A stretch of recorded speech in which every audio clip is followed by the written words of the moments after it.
နမိတ်နော်ကန်းကြီးများနှမများ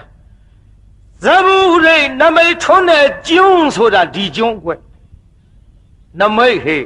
ဒါကြောင့်ကွယ်နမိတ်ထွန်းတဲ့ကျုံးမို့လို့ကောင်းတဲ့စကားလေးတွေသုံးကြစမ်းပါတယောက်နဲ့တယောက်တွေ့လို့နှုတ်ဆက်တာတောင်မှ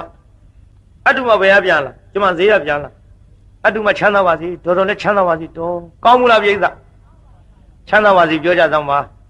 တကယ်ချင်းဘယ်ရပြန်လားတော့ငါရုပ်ရှင်ရပြန်လားချမ်းသာပါစေကွာမင်းလည်းချမ်းသာပါစေကွာဒီလိုပြောစမ်းပါခုတော့မဟုတ်ပါဘူးတယောက်နဲ့တယောက်တွေ့လို့နှုတ်ဆက်ကြတဲ့ကွာမင်းသေးသေးပဲကိုကွာမသေးလို့မှတွေ့ရတောင်ပြောမြောက်ပြောနေ